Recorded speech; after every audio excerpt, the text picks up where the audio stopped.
నమస్తే మిత్రులారా. ప్రస్తుతం ఆంధ్రప్రదేశ్లో, తెలంగాణలో 2 రాష్ట్రాలలో కూడా న్యూస్ ఛానల్ పై జరుగుతున్న దాడులను వైరల్ గా చూస్తున్నాం. రీసెంట్ గా తెలంగాణలో మహా న్యూస్ ఛానల్ పై దాడి జరిగింది. దీనికి కారణం బీఆర్ఎస్ పార్టీ నాయకులు కేటీఆర్ గారి అనుచరులని మహా న్యూస్ ఛానల్ వంశీ గారు చెప్తున్నారు. అలానే దానికి సంబంధించిన వారు కేటీఆర్ అనుచరులు అని చెప్పేసి పోలీసులు కూడా అరెస్ట్ చేశారు తెలంగాణ ప్రభుత్వం సంబంధించింది. అలానే అంతకంటే ముందు ఆంధ్రప్రదేశ్ లో సాక్షి ఛానల్ పై ఒక డిబేట్ లో జరిగిన కాంట్రవర్సీ వలన ఆ ఛానల్ పై కూడా టీడీపీ వాళ్ళు కావచ్చు, మహిళా సంఘం వాళ్ళు కావచ్చు అటాక్ చేశారు. దానిపై కూడా దాడికి దిగారు. దానిపై కూడా ప్రభుత్వం స్పందించింది. 2 న్యూస్ ఛానల్ పై జరిగిన దాడిలో ప్రభుత్వాలు స్పందించిన తీరు వేరుగా ఉన్నప్పటికీ ఒక న్యూస్ ఛానల్ పై దాడి చేయడం అనేది హేయమైన చర్య. కారణాలు ఏవైనప్పటికీ ఒక రకంగా చెప్పాలంటే ప్రాణాలను సైతం లెక్క చేయకుండా తెగించేది న్యూస్ ఛానల్. వాక్ స్వేచ్ఛ ఉంది, పత్రికా స్వేచ్ఛ ఉంది. ఇట్లాంటి స్వేచ్ఛ ఉన్న 4th ఎస్టేట్ గా ఉన్న న్యూస్ ఛానల్ పై దాడి చేయడం అనేది ఇది సమర్థించదగ్గ విషయం కాదని నా అభిప్రాయం. ఈ న్యూస్ ఛానల్ పై రీసెంట్ గా జరిగిన మహా న్యూస్ ఛానల్ పై జరిగిన దాడిపై రెండు రాష్ట్రాల ప్రభుత్వాలు స్పందించారు. మనం చూసుకున్నట్లయితే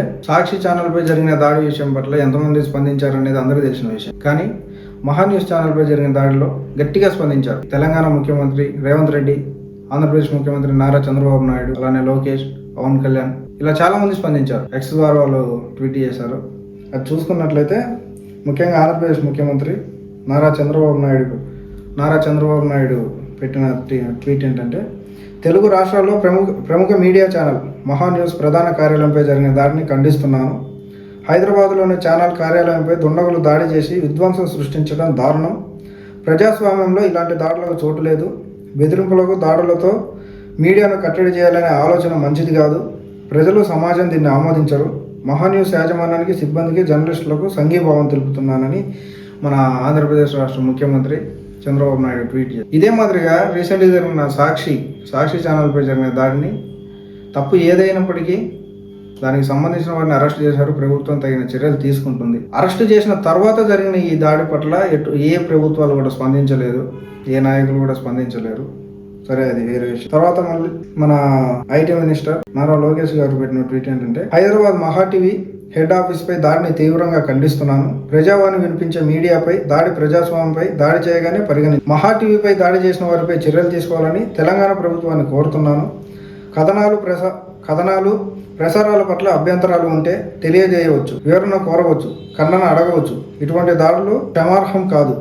మహా యాజమాన్యానికి సంఘీభావం తెలుపుతున్నానని నారా లోకేష్ గారు. అదే మాదిరిగా తెలంగాణ ముఖ్యమంత్రి రేవంత్ రెడ్డి గారు పెట్టిన ట్వీట్ ఏంటంటే, ఈ మహా టీవీ కార్యాలయంపై దాడి హేయమైన చర్య, తీవ్రంగా ఖండిస్తున్నాను. ప్రజాస్వామ్యంలో ఇటువంటి దాడులు సమర్థనీయం కాదు. 2 సీఎంలు, ఐటీ మినిస్టర్ స్పందించారు. ఎక్స్ లో ట్వీట్ కూడా చేశారు. ఇలానే మిగతా నాయకులు ఈవెన్ కేటీఆర్ కూడా స్పందించారు. కేటీఆర్ గారి ట్వీట్ కూడా ఏంటంటే, కేటీఆర్ కూడా స్పందించి ఒక కౌంటర్ ఇచ్చారు. అదేంటంటే, ప్రజాస్వామ్యంలో భౌతిక దాడులకు ఎన్నటికీ ఆస్కారం ఉండకూడదు. అలానే అబద్ధాలకు, అసందర్భ ప్రేలాపనలకు, మీడియా ముసుగులో చేసే నీచపు రాజకీయాలకు కూడా అస్సలు తావు ఉండకూడదు. కానీ ఈనాటి దిగజారుడు రాజకీయాల్లో అన్ని మెయిన్ స్ట్రీమ్ కి తీసుకొచ్చాడు మన గుంపు మేస్త్రి, అతనికి అనుంగ మిత్రులు అని కేటీఆర్ గారు ట్వీట్ చేశారు. నిజానికి ఒక న్యూస్ ఛానల్ పైన దాడి చేయటం అనేది హేయమైన చర్య అయినప్పటికీ మీడియాకు కూడా కొన్ని పరిమితులు ఉన్నాయి.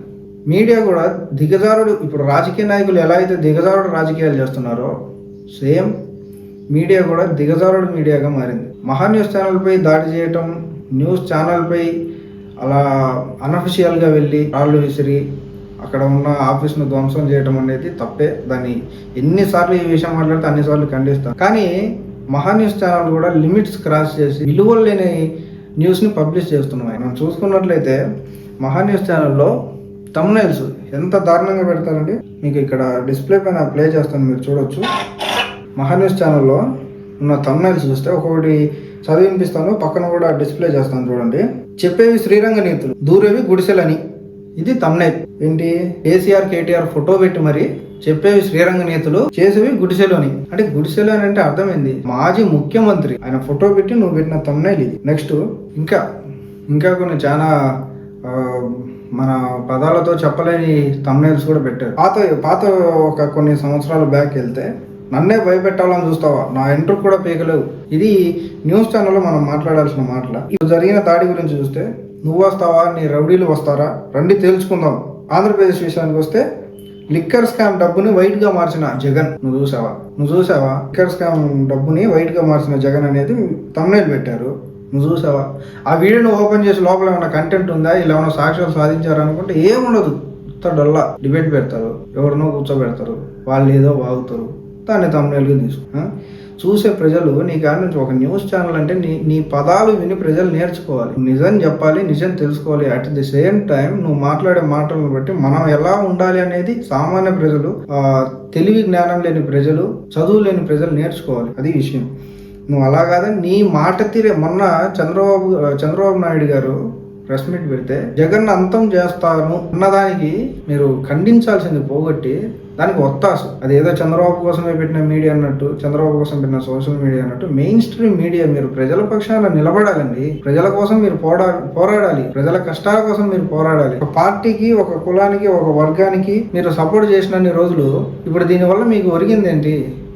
మీ కార్యాలయంపై దాడి జరిగినప్పటికీ మిమ్మల్ని ఎంతమంది అయితే మీకు మీ పైన జాలి చూపిస్తున్నారో అంతకు రెండింతలుగా మీ పైన వ్యతిరేకత స్టార్ట్ అయింది. కొన్ని క్లిప్స్ పక్కన ప్లే చేస్తాను చూడండి. మహా న్యూస్ అనే ఒక విష పురుగు ఏం చేస్తుందో ఒక్కసారి చూడండి.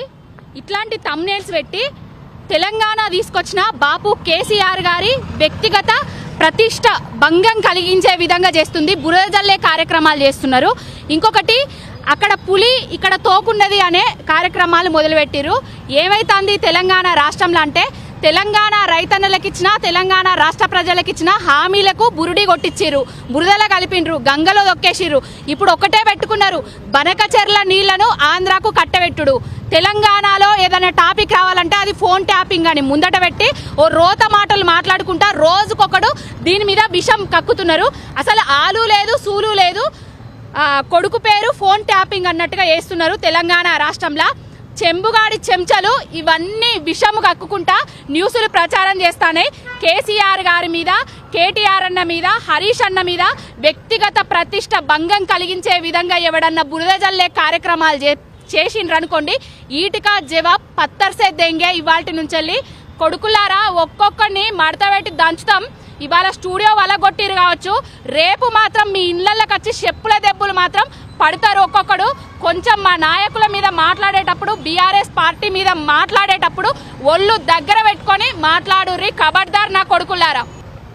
ఈరోజు మహాన్యూస్ వంశీ మీద సైబర్ క్రైమ్కు రావడం జరిగింది. మహిళా విభాగం తరఫున మా కార్పొరేటర్లము, మహిళా నాయకురాలతో కలిసి రావడం జరిగింది. గత కొద్ది రోజులుగా కాకుండా ఫస్ట్ నుంచి కూడా మహాన్యూస్ అనేది ఒక విషపూరితమైన ఛానల్. ఎప్పుడు ఎవరి మీద, కాంగ్రెస్ మీద ఉండదు, బీజేపీ మీద ఉండదు, ఏ నాయకుల మీద ఉండదు. పొద్దున లేస్తే 24 గంటలు రకరకాల చండాలమైన థంబ్నెయిల్స్తోని కేటీఆర్ గారి మీద, కేసీఆర్ గారి మీద, హరీష్ రావు గారి మీద, మరీ ఈ మధ్యలో ఫోన్ ట్యాపింగ్ పెట్టుకొని మొత్తం వ్యూస్ పెంచుకోవడానికి మొత్తం మహాన్యూస్ సంబంధించిన సంపాదన అంతా కేటీఆర్ గారి పేరు పెట్టుకునే చేస్తున్నారు. కేటీఆర్ గారి పేరుతోనే వాళ్ళకు వస్తున్నాయి. చండాలమైన, అసభ్యకరమైన మొత్తం థంబ్నెయిల్స్ పెట్టుకుంటా గలీజ్గా రకరకాలుగా చెప్తున్నాడు వంశీ. మొత్తం విషమంతా కక్కేసుకుంటున్నాడు. సీమాంధ్ర కుక్క ఇట్లే కొనసాగుతాయి. ఈరోజు మా బీఆర్ఎస్ వాళ్ళు కూడా దాడి చేసిండ్రు. ఇట్లనే ఇంకా ఆపకుంటే ఆ స్టూడియోను కానీ మా మహిళా విభాగం తరఫున కూడా మా మహిళలతో చెప్పు దెబ్బలు తినుడు ఖాయం. ఈ ఒక కేసు పెట్టినాము. దీంతో కూడా మా బీఆర్ఎస్ తరఫున వాళ్ళు చేసిన దానికి ఈ కేసు కూడా స్పందించి నోరు మోసుకోకుంటే మర్యాదగా చెప్తున్నాం, తెలంగాణ బీఆర్ఎస్ మహిళా విభాగం తరఫు నుంచి చెప్పు దెబ్బలు తినుడు ఖాయం ఈ వంశీకి అని చెప్తున్నాం. ఖబర్దార్ వంశీ. మహాన్యూస్ వాళ్ళు చేసిన వాక్యాల వల్ల మాకు ఆడోళ్ళకు చాలా గలీజ్గా అనిపిస్తుంది. ఏంటంటే ఇది ఒక సిగ్గుచేటు అనిపిస్తలేదు వానికి. మరి అమ్మ కానీ చెల్లె కానీ ఉన్నదో లేదో, మహేష్ కానీ వంశీ గానికి కానీ మరి వాళ్ళు ఒక ఆడవాళ్ళకు ఒక మర్యాద లేకుండా, ఒక రెస్పెక్ట్ లేకుండా ఫోన్ ట్యాపింగ్ అని బ్లాక్మెయిల్ చేసాడు ఒక్కటి పెట్టిండ్రు. వీళ్ళకి ఇదే కాకుండా ఇంకా వేరే పనులు లేవో ఏమో, మా మీదనే ఎగబడుతున్నారు బీఆర్ఎస్ మీద. మొత్తం వీళ్ళది ఇట్లా అయితే ఊకోరు. ఇక ఇప్పటిదాకా వాళ్ళ ఆఫీస్ కాడనే ఉన్నారేమో, మేము ఆడోళ్ళం దిగుతున్నాము. ఇంకోసారి ఫోన్ ట్యాపింగ్ అనే పదం వచ్చి మా బాపు గారి పేరు కానీ, కేసీఆర్ పేరు కానీ, కేటీఆర్ గారి పేరు కానీ వచ్చింది అనుకో, ఇక మేము ఆడోళ్ళమే దిగి చెప్పు దెబ్బలు కొట్టి ఇప్పుడు ఇట్లా ఉంది. రేపటి నుంచి ఇంకా వేరేగా ఉంటుంది, అదేందో చూపిస్తాం కూడా. ఈరోజు ఫోన్ ట్యాపింగ్ అనే ఒక అంశం తీసుకొచ్చి కేటీఆర్ గారిని ఇష్టం వచ్చినట్టు మాట్లాడుతున్న మహాన్యూస్ని మేము చాలా తీవ్రంగా ఖండిస్తున్నాము. ఇదే కాదు, ఇది ఫైనల్గా చెప్తున్నాము. ఇంకోసారి ఇది రిపీట్ అవుతే మాత్రం మహిళలు, బీఆర్ఎస్ పార్టీలో ఉన్న మహిళలందరూ వాళ్ళ స్టూడియో మీద కావచ్చు, వాళ్ళ ఇళ్ళ మీదకి వచ్చి మరి చెప్పు తీసుకొని కొనడం మాత్రం ఖచ్చితంగా జరుగుతుంది. సో ఇప్పటికైనా ఇలాంటి చేయడం బంద్ పెట్టేసి గవర్నమెంట్ కూడా అభివృద్ధి మీద కాన్సన్ట్రేట్ చేయాలని మేము కోరుకుంటున్నాము. భారత రాజ్యాంగం అదేవిధంగా ఇన్ఫర్మేషన్ టెక్నాలజీ యాక్ట్ అనేది క్లియర్గా principles of the natural justice కింద కొన్ని రూల్స్ అనేది క్లియర్గా చెప్పడం జరిగింది. రాజ్యాంగం ప్రకారం కావచ్చు, ఐటీ యాక్ట్ ప్రకారం కావచ్చు, భావ ప్రకటన స్వేచ్ఛకి, మీడియా స్వేచ్ఛకి కొన్ని హద్దులు అనేటివి నిర్ణయించడం జరిగింది. ఎక్కడ కూడా వ్యక్తిగత స్వేచ్ఛ కావచ్చు, డిఫమేటరీ వర్డ్స్ వాడడం, డిఫమేటరీ స్టేట్మెంట్ ఇవ్వడం, డిఫమేటరీ ఇలాగా అంటే థంబ్నెయిల్స్ పెట్టి అలా వ్యక్తిగత స్వేచ్ఛకు భంగం కలిగేలాగా న్యూస్ను స్ప్రెడ్ చేయడం కూడా చట్ట ప్రకారం నేరం అవుతుంది. ఆ చట్ట ప్రకారం నేరం కాబట్టి మహా న్యూస్ ఛానల్ సంబంధించిన సీఈఓ గారి మీద కావచ్చు, న్యూస్ని స్ప్రెడ్ చేసిన ఛానల్ యాజమాన్యం మీద చట్ట ప్రకారం చర్యలు తీసుకోవాలని ఈరోజు సైబర్ క్రైమ్స్లో మేము బీఆర్ఎస్ లీగల్ టీం అదేవిధంగా మహిళా నాయకురాలు అందరు కంప్లైంట్ ఇవ్వడం జరిగింది. అక్నాలెడ్జ్మెంట్ కూడా పోలీసు వాళ్ళు ఇవ్వడం జరిగింది. దీని మీద చట్ట ప్రకారం యాక్షన్ తీసుకొని ఎఫ్ఐఆర్ నమోదు చేసి వాళ్ళని ఇన్వెస్టిగేట్ చేస్తామని ఈరోజు ఏసీపీ గారు చెప్పడం జరిగింది. భావ ప్రకటన స్వేచ్ఛ పేరుతోటి ఒక సూడో జర్నలిజం తయారైంది తెలంగాణలో.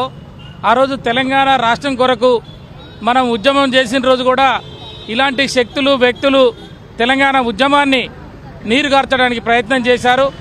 తర్వాత వచ్చిన తెలంగాణలో అభివృద్ధిని కూడా అనేక రకాలుగా మరి పలచన చేయడానికి ప్రయత్నం చేసిన ఈ సీమాంధ్రులు ఈ విషంగక్కే కార్యక్రమంలో కేసీఆర్ గారి నాయకత్వం తెలంగాణనే కాదు భారతదేశమే పొగిడే విధంగా పెరిగినటువంటి రాజకీయ నాయకత్వం కావచ్చు, ఇక్కడ అభివృద్ధిని కావచ్చు, ప్రజలందరూ కూడా మళ్ళీ ఈ ప్రభుత్వానికి వ్యతిరేకంగా కేసీఆర్ని కోరుకుంటున్న సందర్భంలో ఇట్లాంటి తప్పుడు ఫేక్ వార్తలతోటి ఎలాంటి ఆధారాలు లేకుండా, డాక్యుమెంటరీ ఎవిడెన్స్ లేకుండా కేవలం వాళ్ళ రేటింగ్ కొరకో లేకపోతే వాళ్ళ బతుకు తెరువు కొరకో ఇతరుల యొక్క కుటుంబాలని కించపరిచే విధంగా, వ్యక్తిత్వాలని హననం చేసే విధంగా, మరి పరువు ప్రతిష్టల్ని భంగం కలిగించే విధంగా తప్పుడు వార్తలు చేస్తున్న ప్రచారం చేస్తున్న మహా న్యూస్ మీద చట్టపరమైన చర్యలు తీసుకోవాలని చెప్పి ఈరోజు కంప్లైంట్ ఇవ్వడం జరిగింది. వాళ్ళు కూడా పరిశీలించి చర్య తీసుకుంటామని తెలియజేశారు. ఏదేమైనా ఇలాంటి వ్యక్తుల పట్ల తెలంగాణ వాదులు, తెలంగాణ ఉద్యమకారులు అందరూ కూడా ఒక కన్నేసి ఉంచాలని చెప్పి, ఇలాంటి తప్పుడు ప్రచారాలను ఎప్పటికప్పుడు అడ్డుకోవాలని చెప్పి దాంట్లో తెలంగాణ అడ్వకేట్ జేఏసీగా మేము గతంలో ఉద్యమం కొనసాగేటప్పుడు కానీ, ప్రభుత్వంలో కానీ, ఇప్పుడు ప్రతిపక్షంలో కానీ ఇలాంటి వాళ్ళని మాత్రం వదిలిపెట్టము.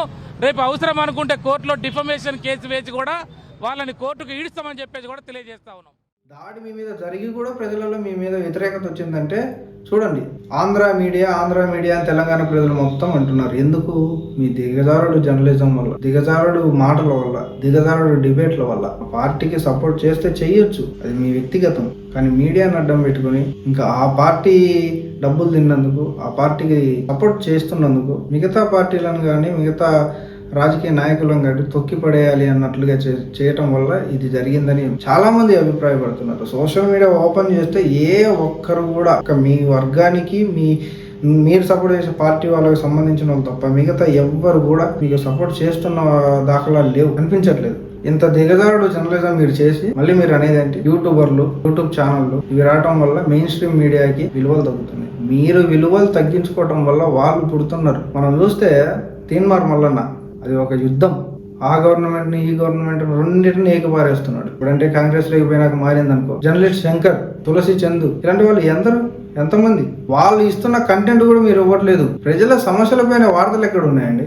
ఏ కాడికి రాజకీయ నాయకులకు సపోర్ట్ చేస్తారు. నిజం చెప్పాలంటే మీకంటే కూడా సోషల్ మీడియా చాలా బెటర్గా పనిచేస్తుంది, చాలా బెటర్గా ప్రజల సమస్యలను తెలుపుతుంది. ఇప్పటికైనా మారాలి. ఈ నీచ రాజకీయ నాయకుల కోసం, వాళ్ళు వేసే చిల్లర డబ్బుల కోసం, లేదంటే వాళ్ళ మీద అభిమానంతోనో దేంతోనో మీరు వాళ్ళ కోసం పనిచేయాలనుకుంటే అది న్యూస్ ఛానల్ని అడ్డం పెట్టుకుని న్యూస్ జర్నలిజానికి ఉన్న విలువను తగ్గించకుండా మంచి జర్నలిజాన్ని చేయాలని ప్రజలందరూ కోరుతున్నారు. మీ పైన దాడి జరిగినందుకు ఇది ఇప్పటికే కాదు ఎప్పటికైనా కూడా ఇది ఖండించదగ్గ విషయమే.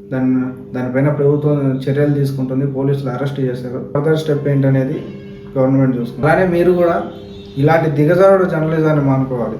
ఇది మీ ఒక్క వారికే కాదు, ఎంతమంది అయితే దిగజారుడు రాజకీయాలు చేస్తున్నారో, అలానే దిగజారుడు జర్నలిజం చేస్తున్నారో వీళ్ళందరికీ కూడా ఒక రోజు ఉంటుంది. సహనం కోల్పోయినప్పుడు ప్రజలు ఎవరైనా కానీ ఆ చర్యలు అనేటివి మనం తీసుకోలేని విధంగా ఉంటాయి. సహనం కోల్పోయిన ప్రజలు ఖచ్చితంగా అనఫిషియల్ గానే చేయడానికి ప్రయత్నిస్తారు. అన్ని సందర్భాలు మనకు అనుకూలంగానే ఉండవు. ముందు మనం మారాలి, జర్నలిజాన్ని కాపాడు. Thank you very much.